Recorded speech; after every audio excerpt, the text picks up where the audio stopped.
I don't have any idea what we're going to talk about. Oh, you guys are going to give me a test, though, aren't you?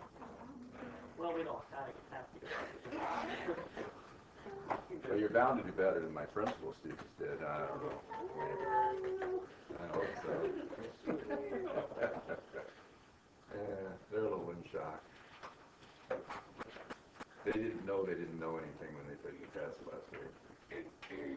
I had to tell them when I gave them the score today. Yeah, that's fun.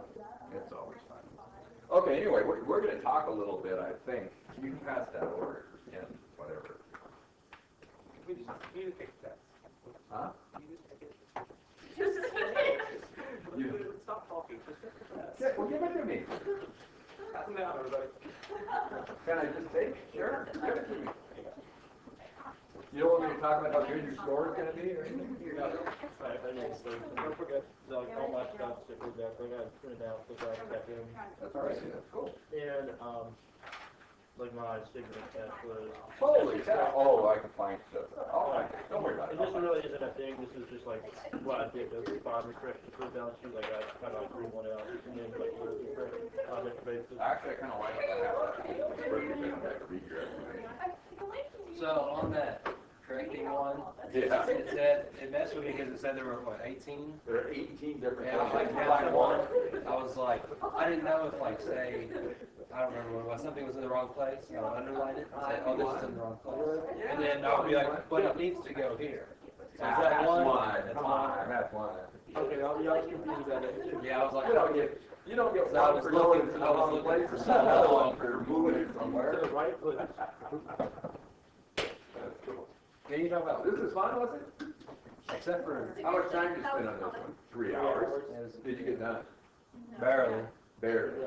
But you know how to work fast now, don't you? Yeah. And by the way, in real life, you won't just work as fast as you possibly can and not have to be writing. You'll get things right because you don't just turn it in and your time's gone. But yeah, in real life. What In was real life, the that works as a thing. notes on the correcting the financial statement?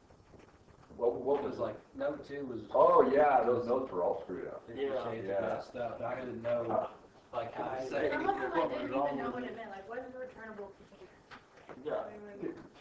Containers that you return. Oh, sorry. No, what the deal is you've got containers that you ship your product in, but it's going to be returned to you, right? You know, because they're really nice Should have containers. explained that. Uh-huh. I was really Okay. frustrated. That's funny. A returnable, container. Well, I was thinking like Well, bad goods. Think about a ship. Like somebody Oh, I see. But think about it, a ship, or on you see the trains go on, there's the same ones that are on the ships, those big containers. Those belong to people, right? They're all over the place. Yeah, they're returnable. All right, everybody gets that point. Or whatever. Well, I got 1 point. Yeah. Well, yeah, the reserve for contingencies. You don't call it reserve. That terminology is not used. Appropriated retained earnings. Would that be? Well, yeah, except even then you don't appropriate retained earnings for contingencies. You either record a loss or not. You record a loss if what? It's probable and reasonably estimable. Otherwise, you just put in the note that you're being sued, whatever the contingency is in the note, and a range of loss you might have, but you don't book it. And so there's no such thing as reserve for contingencies. It has been created to charge to earn surplus. No, earn surplus, we don't call it retained earnings. So you could say that. So there's no such thing as a reserve contingency. There's no such thing as earned surplus. It's retained earnings. And then you could talk about recording contingent liabilities if you want. But if they record a contingent liability, call it contingent liability and don't read it into retained earnings. Okay, so for future uncertainties, that's ridiculous. You don't do that. Okay, so that one's just a ridiculous note. The inventory account includes only items physically present at the main plant warehouse. Items located at the branch sales office amounting to $40,000 are excluded. Wrong. That's got to be included in your inventory, so you have to change your inventory number by that. And you change the note, of course, to say that that's not the case. What else should be in that note? FIFO, LIFO, lower cost or market, whatever their method is for inventory. You could mention that if you want. If you want. I can come up with far more than 18, by the way. 18 is what the author came up with, so I thought that's fine. If you don't get some of the 18 that they had and you have one that's good, I'm okay. So this is real great, by the way. new statement. Good, you did too. Anybody else write a whole new statement? Well, my statement's not. Not a bad idea, probably. What's that? Just two screwed up, I gave up and I But I got 18 things and I stopped. oh no, I got so frustrated at 14, I said, No, yeah, that's good. So what do you guys get for a value per share on this thing? No growth. That's $30. You got 50 what? No, that's not what it You got 57 for the last one. You got 36.52 for the no growth. I think Yeah, I think I got 30 something. I think mine was 30 something too. Whole bunch of 30 somethings. And other people are like, oh my God, I didn't get that. No. Yeah. That company was a lot easier. Yeah, It was- Yeah, it was much easier. Ridiculous. You Everything didn't was have the normal. tax nonsense. Yeah, I looked around for one. How We appreciate that. And then you gave you extra points on this one because I figured I'd be way on the other one. So if you got a good start and then got into stuff that was just got awful. Yeah. Yeah, so Yeah. happy about it. That was a good layout. It's a good layout, start with something You easy. kind of made us think it was easy and then we. Oh, and then through lulled you and to like, sleep. nope, not so much. Yeah, well, it probably didn't take you too long to get the first one, did it? So you guys want to talk a little bit about cash? This is kind of interesting chapter. Did you read it yet? Please tell me you did. That's got to start going to meaning prepared. Really important. Know what you're doing when you get there. But maybe, I don't know, we can either just flip through the chapter or I can call up a PowerPoint. You want to look at a PowerPoint? Yeah. That kind of, that's one else. Go on. It's got the same stuff in the PowerPoint that is in the chapter. I think I have it right. Too fast. That Moodle nonsense. Yeah.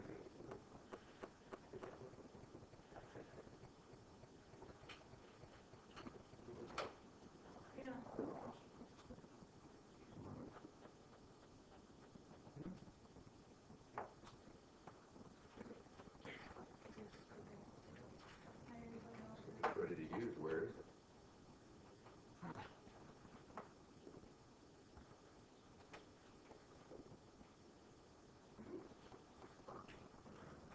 Travel drive. There we go. What chapter number is this? 6, 7? PowerPoint chapter 7. Yeah, these are nice and colorful.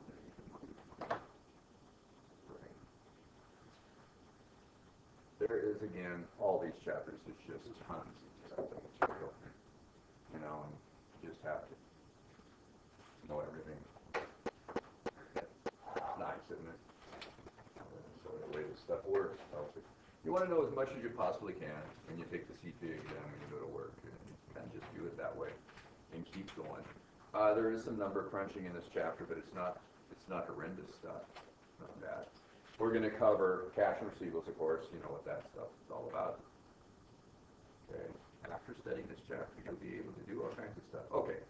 What's cash? Obviously, the most liquid asset, standard medium of exchange, basis for measuring and accounting for everything, really. We do everything in terms of cash. And when we say cash, we don't mean U.S. dollars. Any type of currency, cash, of course.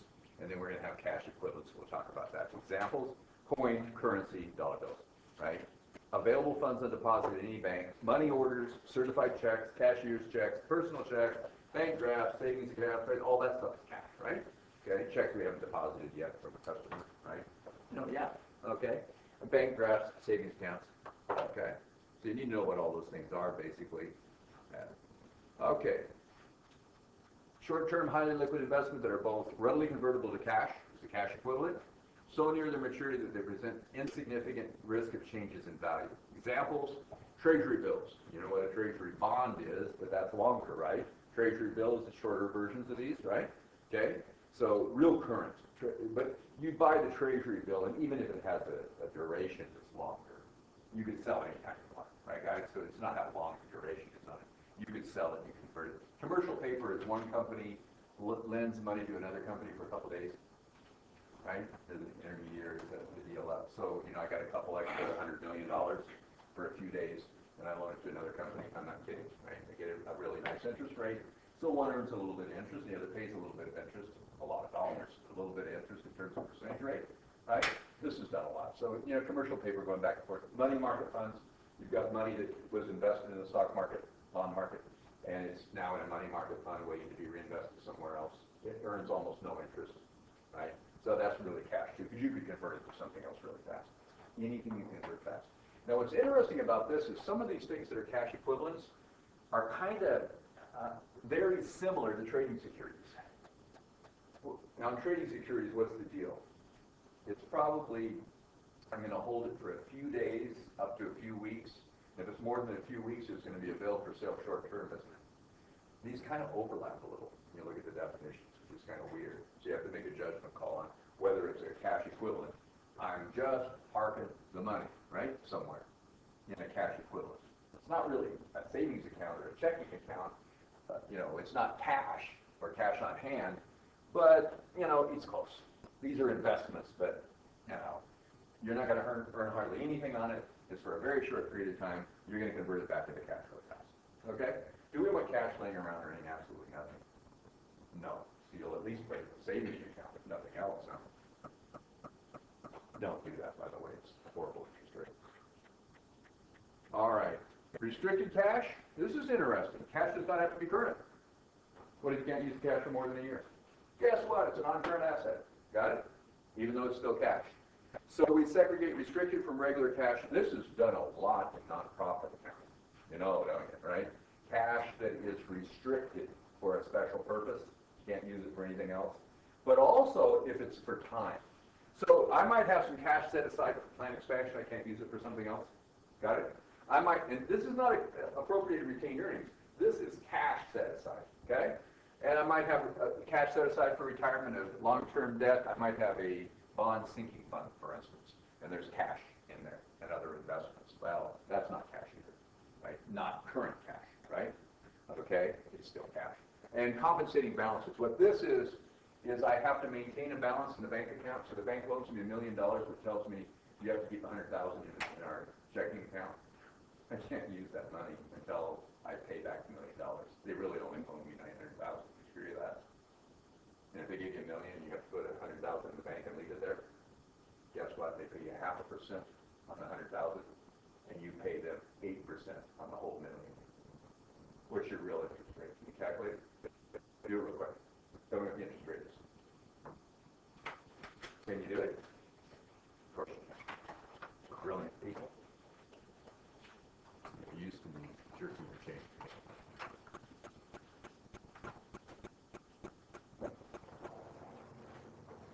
Okay, what did I just give you? I said it's a loan of $1 million, 8% interest, right? But then we have to have a compensating balance, which we would disclose as being restricted cash, non-current cash, because it's for the term of the loan. Assume the loan is more than a year. Okay, the compensating balance is $100,000. And let's make it easy. Let's say that pays 1%. It wouldn't pay that much taxes, of course. It'd be 0.25% or something. Let's say that's what it is. Okay, so I borrow money at 8 and I invest it at 1. Okay, how would you find out what your effective interest rate is on the loan? First, how much is the loan? $900,000. Everybody agree I have $900,000 to use? That's the real loan, right? They loaned me $1 million, but I have to leave $100 in their bank. They loaned me $900,000. I'm going to calculate my interest based on $900,000. How much interest am I going to pay them? You can do this easy. How much interest am I going to pay them? $1 million times 8% is how much per year? That $80,000? How much are they going to pay me? How much do I get back? $1,000? Is that right? It is, isn't it? How much do I end up giving them? $79,000. What's my interest rate? There's nothing to it. Divide 900 to 79,000. What is it? It's not 8%. It's more, of course. 8.77%. 8.77%. You can calculate it. Nice. Huh? You might see that on a test or a quiz or a CPA exam or something. Huh? Like it? Or a final? That's easy. Everybody know what I'm doing now? It would be 79 over 900, right? Or would it be the? Yeah, 79 divided by 900. Yeah. 8.6. Because all I have use of 8.6. 8.77. Okay, 8.77. All I have use of is 900,000, and it cost me 79,000. That's my effective interest rate, isn't it? Yeah. Fine. So that's not bad. Okay. All right. And there's an example of a note, the restricted cash they've got. So I like these things. By the way, are you using them? Before you do quizzes, are you reading through these PowerPoints, looking at them? A lot of it's what's in the chapter anyway, isn't it? I mean, suit yourself, but it kind of gives it a little bit different look at it and gets you to think about some things. Maybe they don't have everything in, I don't know. Bank overdrafts. What's the deal with the bank overdraft? I have drawn more money out of the bank than I put in, right? I have a credit balance in my bank account. I now owe the bank money. That's all it is. It's a liability. You need to know that. It's a real common question for some reason in the CPA exam. What do you do with it? You report it as a current liability unless what? I have numerous bank accounts at the same bank and I have the right of offset, which means what? The bank can take money out of my other account to cover it, right? That's it. So you got to be careful with this, particularly for small clients, because they'll write more checks than they have cash in the bank. They'll even mail them. It's just unbelievable. And then the bank will cover them for them. The bank does not bounce the checks for corporations that have reasonable credit. The bank also doesn't bounce my checks if I were to ever write one that's more than I have in the bank, because I have protection against that, right? Even when there wasn't such a thing as overdraft protection like that for individuals, the bank still did that. Why? They didn't want to piss me off. They charged me fees. You ever had a bank overdraft when a check bounced? Write one. Nobody has in this group, really? That's amazing. 101 for tons of them. Okay, anyway. Yeah, you know. What were the 211 suits? Yeah. I had a situation. It was really fun. My son's mother is now passed away, Kathy. She got brain cancer. Really sad. A couple years ago. Anyway, she obviously was my wife. Earlier. Anyway, her name is Kathy, with a K. My name is Keith, with a K. And we banked at this little bank in First Washington, relatively small town near right beside Tacoma. And so we're at this little bank. And what do you bet our checking accounts after we split up? She kept the last name Richardson because she's been Richardson her whole adult life, and our son Dustin was Richardson. So, and we're friends. So Keith and Kathy, what do you bet our accounts are right next to each other? Well, they made this mistake, and they put my paycheck in her bank account. And she wasn't working at the time, didn't have lots of money, and I was making really good money at the time. So my check was big relative to what she had in her bank account, probably.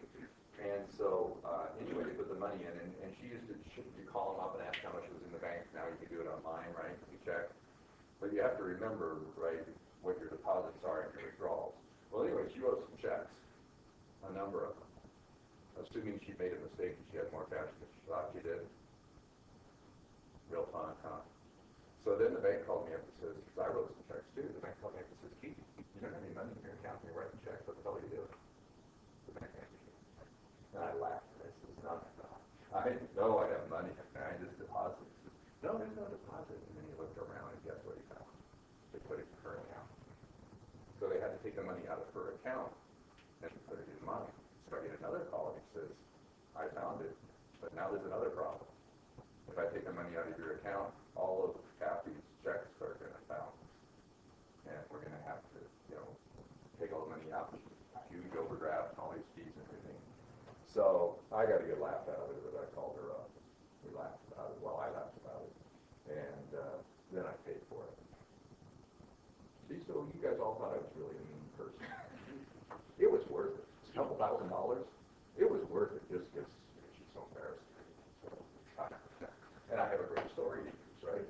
So anyway, that's my one example, by the way, of what I know about a bank that made a mistake. Remember I told you we do bank reconciliations? Assuming you made a mistake, not the bank. That's the one time I have this example for a bank. The bank made a mistake for me the other day. Did they? My dad had lost his debit card and had to get a new one. Yeah. And apparently attached his kept in mine. Oh, you told us that, yeah, I like it, that's good. Yeah, whether he was. Maybe your dad did it to you on purpose, so maybe you got a friend today. That'd be a fun thing to do, and yeah, so you get out of your account instead of his. Did he cover it for you? Yeah, he said. Oh, nice guy. I think you should just let me hang out there. That's fun. Okay, anyway, so if you can offset it, then you would just reduce your cash, right, by it. If you can't offset it, you have to show the liability. What I was gonna say is with small clients, they, do this way too often. So I had some clients where I'd call them up at the end of the year and say, make sure you do not have a bank overdraft.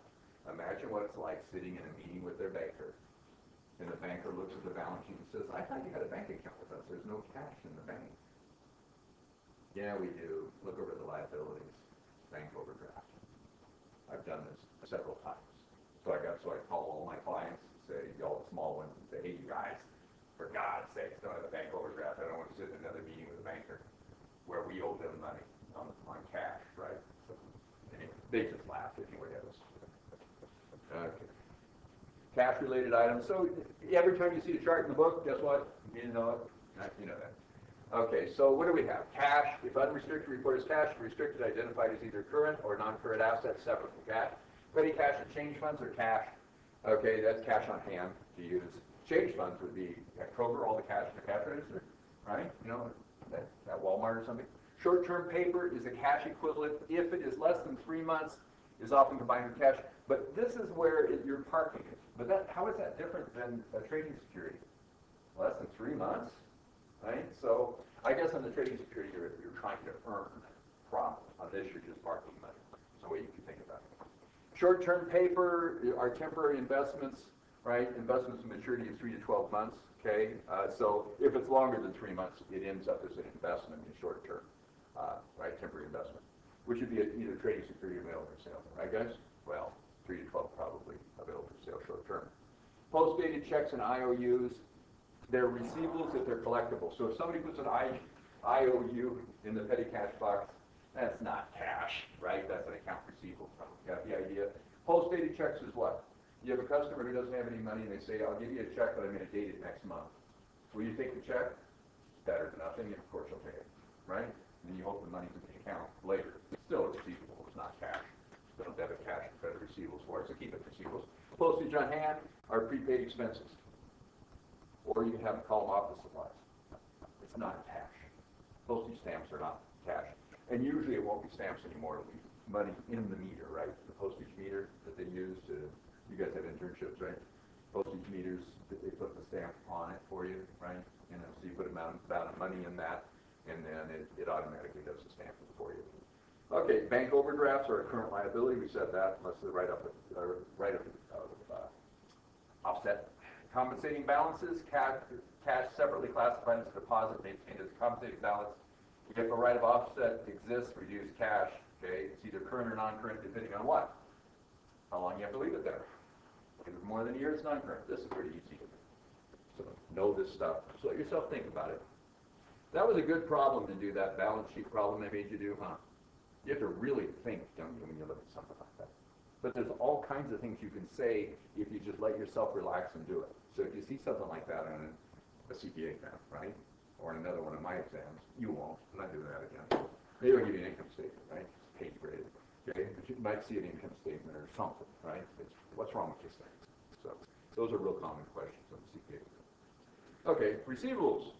Claims held against customers, others for money, goods, services. Sure. So trade accounts receivable. Trade, by the way, is almost superfluous.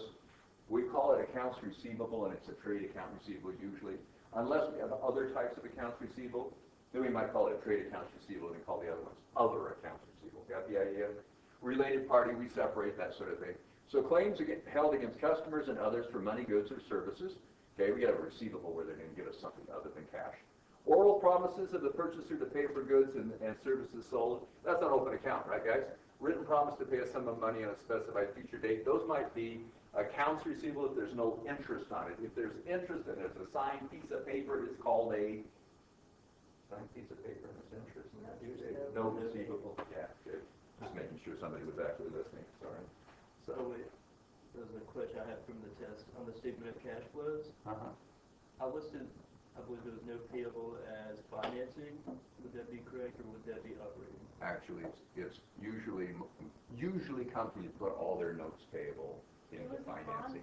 But if it's short-term notes payable, it could be in operating. Oh, but there's a note payable in current liability. That one you can put under operations if you want, but if you put it under financing, Yeah, I think I put it under. a lot of companies do that anyway. Because it I don't like it very well. I think if it's short-term, it's probably ought to go up Well, under my operations. rationale was like, if it's an account payable, then you were just like buying inventory. That's or something. operations. So I knew that was operations, but for note, that would be like a loan, wouldn't it? Yeah, it's a loan, but you might be using it to finance your inventory. So how is it any different? And then you go in operations. Yeah, I just thought of it as So taking if money it's a out. revolving line of credit, and you're using it in general, maybe it goes down in financing, I don't know. So both ways are probably okay. I'll probably mark it wrong and you can show me I marked it wrong.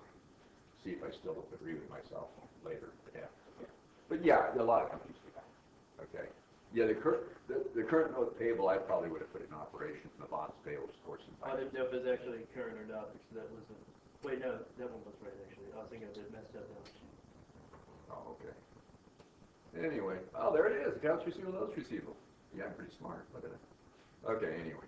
Non-trade receivables, you might have a whole bunch of these, and you need to classify them separately.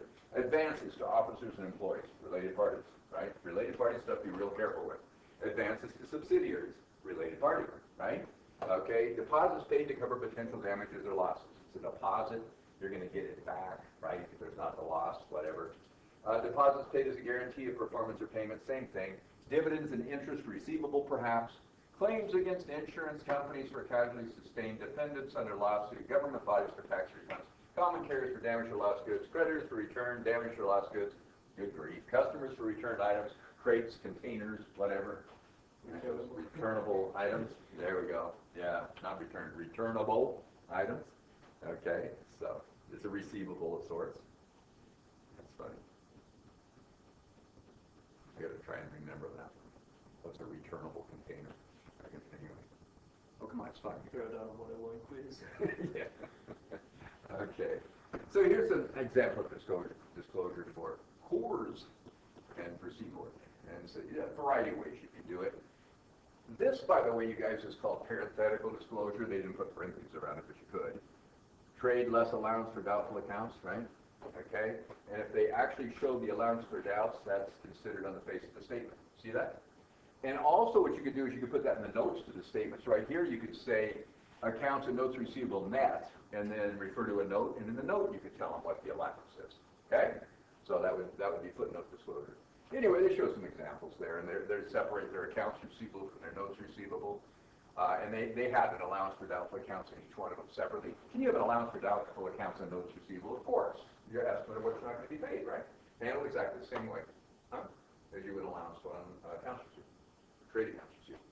And then here they put them all together and did one allowance. That's fine. Or then maybe they have 3 different allowances and they just show them together on the financial statement. Doesn't matter. If you have 3 different allowances in your general ledger, it's okay with you, right? And add them together, show one number. So I don't know. It's nice to show you some real examples, and you've looked at some doing the whack cap in stuff. That's get to thinking. I don't even like him today. He's trying to be friendly. Trade discounts. Okay, what's the difference between a trade discount and a cash discount? Real work. Cash discount is for what? Sales discount, purchase discount. Cash discount, this is a sales one, of course. Okay, the cash discount is for what? Paying early, right? 1% 10, 2% 10, whatever it is, net 30, that kind of thing, or 1% 15, net 30, whatever the terms are. That's a cash discount. That's to encourage people to pay sooner, right, guys? Because the sooner you get paid, the less apt you are to have a bad debt. Way to avoid bad debts is to only accept cash, right? Everybody good? Although it could be counterfeit, I guess. A check, they give you a check could be bad, or the debit card could be bad. But at least you get rid of the time risk, right? Okay? You minimize your bad debts then. Okay? Why would you actually grant credit? Because you want more revenues. You might lose customers, right? You don't grant credit, and your competitors do. So people grant credit, right? Accept credit. But when they do, they're accepting bad debts. Everybody agree with that? Okay. Well, that's a cash discount, right? You know how to handle those. What's a trade discount? It is a what, guys? Price reduction. So you'll have a list price, and different types of customers will have different trade discounts. These can be massive. So I might have the list price you're going to sell to the ultimate consumer, and I charge you 50% of that. But I charge her 60%. And I can't do that just because I love you and I hate her, right? There has to be a reason. You buy 10 times as much as she does. So I give you a bigger discount. Or you're a different type of So customer. it's like buying in bulk almost. Yeah, it's that sort of thing. So it has to be fair, of course. There's similar type customers have to get the same price. But you can have different types, different prices for different customers. Okay? And somebody coming in off the street that wants to buy it from you, if you sell out of your store, you might sell it at the list price or slightly off the list price because you're now competing with your other customers, right? So you wouldn't want to give somebody too good a discount doing that, right? That makes sense? Okay? So that's a trade discount. How do you handle the trade discount from a journal entry perspective? Just lower the amount. The sale and account receivable are less. Or if it's purchasing, the purchase price, debit inventory, credit accounts payable, or debit purchases and credit accounts payable is just a smaller number. Everybody got it? You don't have to do anything with it. So not recognizing the accounting records, customers are billed net of discounts. Wonderful. Easy. But you got to know it. So I like things that are easy. I don't know about you guys. Okay, here's the cash discount for prompt payment. Gross method versus net. What's gross? Recorded the full amount and later record a discount when they take it at the time they pay you. And on purchases, same thing. Recorded the full amount, right? And then later record the discount when you pay for it. That makes sense? What would net be? On purchases, we use net a lot. On sales, we tend to use gross more, right? But why would we use net for purchases? Because I always take my discounts. So I record them, right, at net. And then if I don't take the discount, I have an account called discounts lost. The balance in that should be zero. If you're my accounts payable clerk, that balance ought to be zero, or I'm really upset with you. Why? You're throwing money away. You didn't take the discount. And of course, once in a while it might happen, but you never want to do that. We always pay within the terms because it's huge interest. 2% 10 net 30, what interest rate is that? You're waiting 20 days. How many 20-day periods in a year? 18.25. 18.25. 2% times 18.25. 36.5% interest. You in the right mind would not take that, right? So you never let one pass. On your customers, we usually use the gross method because we want to know how big that discount is, how much it's costing us as well, right? The companies do both, okay? Different companies. Now, are you worried if your customer doesn't take the discount? It's okay, except what are the two reasons they wouldn't take a discount? Allows for doubtful, they might not pay. Well, they might not pay me later, that's true. And what is it a signal of if they don't take the discounts? There are two possibilities of companies that don't take the discounts. We always take ours, right? Because it's valuable, right? The interest rate's huge. Would you borrow money at 10% to earn 36.5? Of course you would, right? You go borrow money. Did I tell you guys that when I first went to work for Oyster Mushroom Farms, they were not taking their discounts?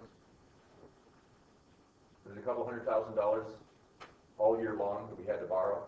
12% interest. So we paid 12% on a couple $100,000. But wait a minute. We earned 36.5%. What's the difference? About 24% on $200,000. How much interest is that every year? Is that $48,000? That's about how much I made with an early decision when I went to work for them. My salary was $20,000 a year, and I made a decision to save $48,000. How popular was I with the president of the company? You know what he said? He says, there's no way the bank will loan us more money. I said, yes, they will. I'll do an analysis. It's real simple. I'll show them how much we're going to save and how we're going to be able to pay the interest because we're going to be able to save. They're already at the limit of their credit. They're in real trouble. I didn't save on the market. So I made a whole bunch of money. He had really good ideas. It was good. But anyway, and I was 23 years old. What the hell I was doing? I didn't know enough for that, though. So how big do you think my bonus was at the end of that year? 50% of the salary. Yeah, unbelievable. And the president of the company's kind of, well, you know, saved an awful lot of money this year.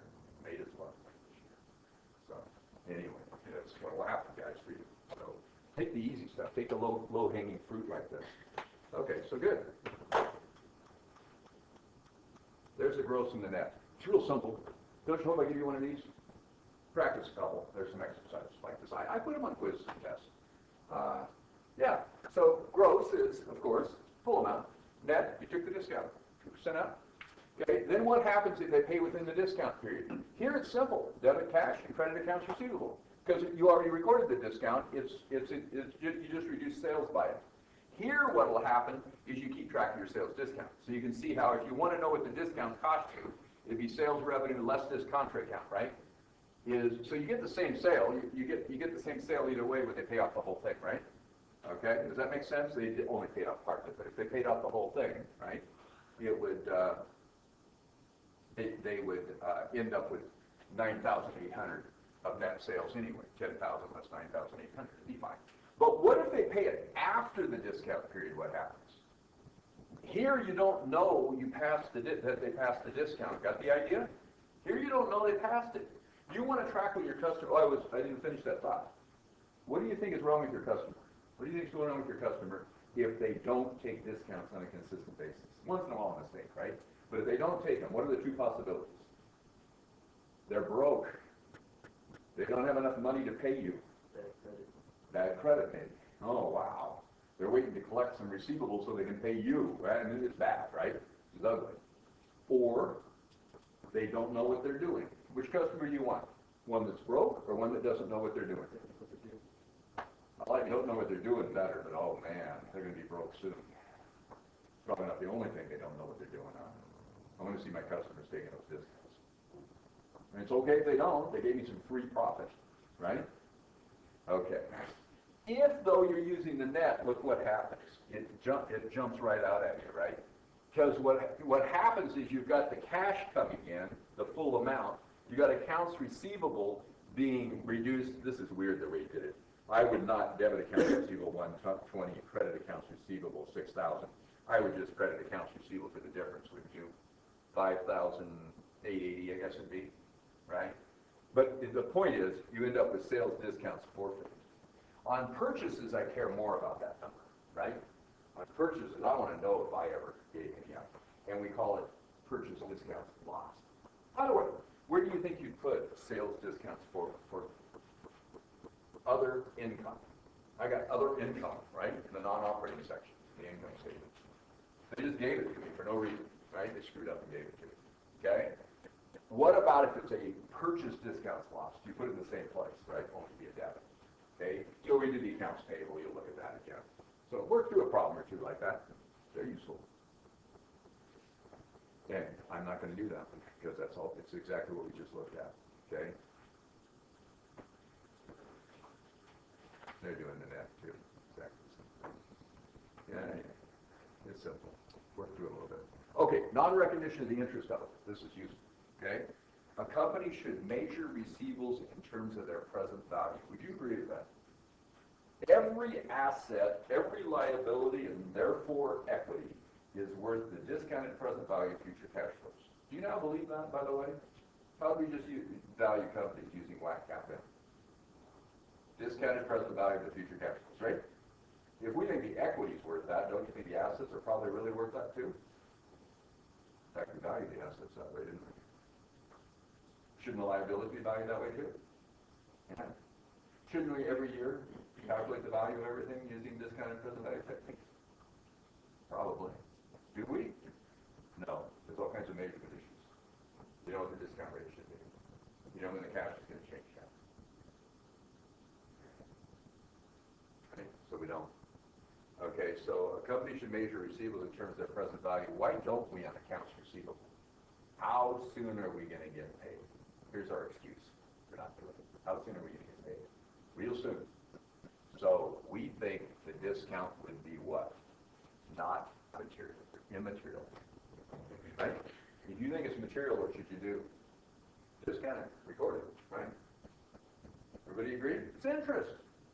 Is there always interest? Yeah, there's always time value of money. So materiality means it must make a difference to the decision maker. The FASB believes that present value concepts can be ignored for short-term receivables. You need to know that, okay? And that's why we're not. discount those things, huh? Same thing on short-term accounts payable, right? Short-term payables, we don't discount those either, do we? Even though we're paying later, we're really paying them less, right? And on the receivables, they're paying us less because of the time value of money. Everybody agree with that? If you wait 6 months, you're getting paid less than if you got paid right now. If there's any positive interest charge at all, right? Time value of money. Okay, we've done this so many times, and I don't want to do that. Accounts receivable, right? Less the allowance, you guys know that, right? It's usually the second asset, unless you have what? Trading securities, very short-term investments, yeah. Okay. Alternate presentation, you show it net of allowance. Everybody see that? See the difference between the two? Okay. Okay. You can show it on the face of the statement there, see it? You can show it parenthetically, we call that, net of the allowance. Or you could actually show it in the notes, okay? We've got this. Collection. Adjustment for us. Make sure you can do these. We did them in chapter 3, didn't we? And could I put that on a quiz now or a test now? Sure. Okay, I don't know how much it'll be there. Valuation. As we go through now, we're going to do every asset, every liability, and equity through this class, not all in this class. This class, 212 and 315. We're going to go through every single account and go into more depth. This is the first one, cash, then receivables, right? Sort of going the order of the balance sheet. As you do that, are you also doing the income statement accounts? Well, sure, it's debit cash, debit accounts receivable, and credit sales, right? So we're doing sales right now. When you do inventory, you're doing cost of goods sold, right? Accounts payable, they all wrap together. So we're going to go through the balance sheet, each one of the accounts, and just talk about what the disclosures are supposed to be. Valuation is huge. How do you value things? We already established we're going to use historical costs for accounts receivable and notes receivable, aren't we? Okay, but you might be using other valuations. By the way, it's historical costs less the allowance, which turns it into what? It's not really fair value, because we have discounts to get the fair value. Net book value, It's a net book value, but it's how much we're going to get paid. You want to call it? realizable. Yeah, net realizable value. You bet. So accounts receivable are valued at net realizable value. Oh, there it is. How about that? Okay, net realizable value. It is, isn't it? Okay, so that's what we'd say. So if I ask you, how do you value receivables? Net realizable value, how much are you going to get paid? Boom, there. Okay? How do you value bonds at the time of sale? I just did bonds with the principal kids. How do you value bonds? Discounted price. Yeah, discounted present value, right? That's it. Okay, so that's how we record it. Okay, how do you value goodwill? Same thing. Discounted present value of future cash flows. So classification, valuation of the balance sheet. The classification is short-term versus long-term. It's just when it's going to get paid, right? Could you have a short-term portion and a long-term portion on a note? They're making payments? Yes. Same on notes payable. Okay, and then net realizable value. Yeah. Should have goodwill been taken off the balance sheet on the messed up balance sheet? It should be a non-current asset. Not taken off. I didn't think you recorded it unless you sold the company. Like you can't. Well, yeah, but they might have bought other companies. Okay. If you buy other companies, you have goodwill. So yeah, it'd still be there. You bet. But it'd be way down at the bottom of the statement in other assets, intangible assets. Intangible, yeah. Show it intangible. It was probably up in a current asset or something weird. I don't know what it was. I don't recall about the guys to take it off because unless you had sold the company recently purchased, you wouldn't just like put it down. You guys, what is the difference between direct write-up and allowance? Right on, so you're actually giving up on collecting the account. Well, that's when we write off, but that's under the allowance method. These are two different methods. Direct write-off and allowance. Then you wouldn't have an allowance, you just write off. You don't have an allowance. When you find an account's bad, what do? Debit, bad debt expense, or uncollectible accounts expense, whatever you want to call it. And credit receivable direct. No allowance account. That's direct write-off. What's the allowance? You estimate at the end of each year, debit, bad debt expense, credit allowance. Then when you write one off, what do?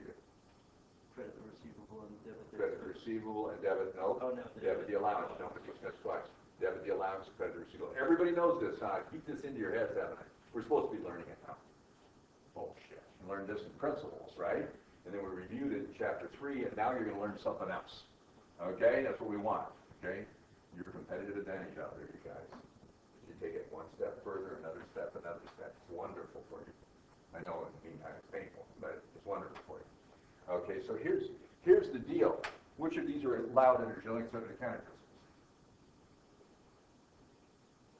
Which one properly matches revenues and expenses? The allowance method, the direct write-off, you're expensing it in a later year. The sale in 1 year and you're expensing in a later year. You would never use the direct write-off method. You'd always use the allowance method, unless what? You don't have to follow GAAP, technically, if the effect of not following it is what? Immaterial, if it's not material. So in early years with a company, if they don't have very many receivables, for instance, right? Could you use the direct write-off method? Yes, but here's the danger. What happens? The allowance would be getting bigger and bigger and bigger year after year after year, right? As the company grows. Each year, the effect of the income statement might not be material. But then what happens in the year you switch and you start using the allowance method? Because you have to now because it's material. You have a big credit to allowance and a big debit to bad debt expense. You take all the prior years that you didn't record and record them in 1 year. It's kind of a mess. So what I would suggest to you is always use the allowance method, even if it's immaterial. Right? Why not? Doesn't hurt anything. You don't have to show it on the face of the statement. You can show net receipts on the statement and not even mention the allowance if you want. But I'd use it as I went along. Huh? Sound good, guys? Well, we don't get to do anything. I'm slow. So there's what it is. And you ought to know this. You should be able to write a little essay about it. You guys want to leave early, don't you? How long do we have on this chapter?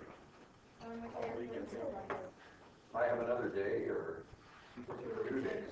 We got to figure out something. We got to leave early. Or even have a review. Guys won't. How you like though? Work a bunch of homework.